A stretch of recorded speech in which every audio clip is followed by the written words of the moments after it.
Ken Alison, mae hon yn ardd braf iawn sydd gennych chi, a mae'n daclus iawn hefyd os gael ei ddeud. Diolch yn fawr. Mae Ken wedi bod yn brysur iawn. Di bod yn brysur iawn, do. Da chi'n treulio lot o amser yn yr ardd? Odyn, wedi pan mae'r tywydd yn neis fel hyn. A da chi wedi bod yn brysur iawn yn adeiladu'r patio yma, a mae yna 2 wely gwag, a da chi'n siŵr iawn be'n neud efo nhw? Wel ie, pan ysgrifennu ni mewn, o'n i ddim yn siŵr, ni wedi cael tyfu llysiau yna o blaen, ond wrth gwrs roedd ni patio newydd mewn, a ni'n falle meddwl am rhywbeth arall. A gennych chi ardaloedd yma sydd yn naturiol braf, mae yna bwll, mae gennych chi eiron. Ydych chi yn chwilio am rhywbeth chydig bach yn debyg i hynna, neu be? Rhywbeth bach fwy fodern, bydd ni'n meddwl. Ie, ti'n bach wahanol o fe, ie. A wedig da'r thema morwrol, falle, ti'n bach o gwyn a glas, falle, a porffor, fath ni o beth. Well, ni gychwyn felly, dydi? Wel, mae mhlanhigion i gini, a chan fod y gwlau yma yn dueddol o gael haul drwy'r dydd, mae'r pridd yn eitha sych. Felly be dwi'n mynd i wneud ydy plannu planhigion sy'n licio'r math yna o amoda. Pethau sy'n ogleuo neis, fel bod ti'n braf i ista ar y patio, a phethau sy'n hefyd yn denu lot o wenyn.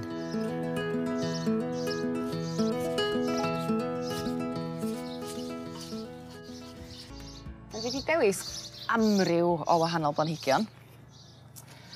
Ond hwn di'n ffefryn i, dwi'n meddwl. Y digitalis gwyn, y bysedd y cwn, wrth gwrs.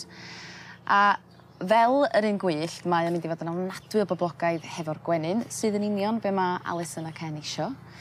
A mae'n mynd i ddod â uchder i'r bordor hefyd. Mi fydd gen i goed ychal hefyd, ond be dwi'n obeithio ydy y bydd y cymysgedd o liw yn neud rhyw deimlad o weld y môr a bod na ryw ewyn yn torri ar y blaen. Gan i weld.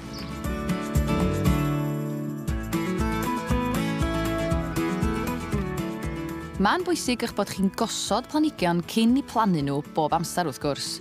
Mae gen i blanhigion sy'n ymledu ymlaen y gwely, teim a campanula, ac yna cymysgedd o flodau uwch a lafant ffrengig lollipop yn y canol.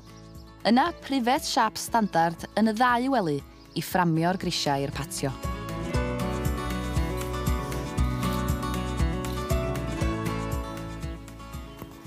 Reit, beth ti'n meddwl o hwnna, Ken? O, neis. Mae'r ddoi nhw wedi'i gilydd yn rili edrych yn iawn. Yndi, fydd yn rhoi strwythyr da, bib. Ode. Ti'n hapus i gario ymlaen i blannu? O. Da iawn. Chofio wneud yn siŵr bod yna ddim gapiau o amgylchu'r planhigion. Gret. Hei, Alison. Hei, ddyr. Be ti'n feddwl o'r lliwiad? O, mae'n hyfryd. Edrych mae'n dawell, a mae'n golau, a mae gwynyn mewn. A mae taim yn arogli fe, limon. Yndi, mae'n ogl lemon ar hwnna. Hyfryd iawn, mae'n ymlacio a gwych. O, dwi'n falch bod chdi'n hapus. Fe dwi'n i blannu chydig, ond beth sy'n braf ydy fydd yr rhan fwyaf o'r planhigion yma yn blodeuo drwy'r hau chdi. Scabious, y lafant, y salvia hefyd. Ond hyd yn oed, dwi'n meddwl, ar ôl i bethau fatha digitalis orffan, maen nhw dal yn rhoi rhyw fath o strwythyr fydd yr penna hada yn dal yn edrych yn eitha pensaernïol, eitha modern. Wedyn efo'r aquilegia yma, sy'n ni'n gallu cychwyn plannu efo hein, maen nhw'n rili delicate dyn nhw. Ie, a bach o fe. Ie. Dim yn tal. Yndi, maen nhw'n blanhigion alpaidd, a maen nhw'n eitha hapus mewn lle sych. Felly, mi fydd hein yn ddigon hapus yn fama, a dyn nhw'n tyfu'n fawr iawn. Yni beth ti'n defnyddio'r ardd ta? Achos ti'n dioddo o fibromyalgia yn dweud? Ti'n gallu garddio gymaint dim mwy? Ie, a mae'n pethau drwm fi ffili wneud. Mae Ken yn wneud gyd y gwaith.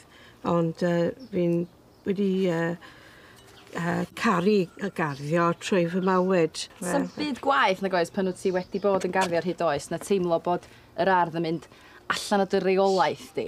A wedyn, dwi'n meddwl fydd yr gwely yma yn eitha hawdd i'w gadw, ti'n bo? Ffantastig. Dwi'n falch bod ni'n plesio.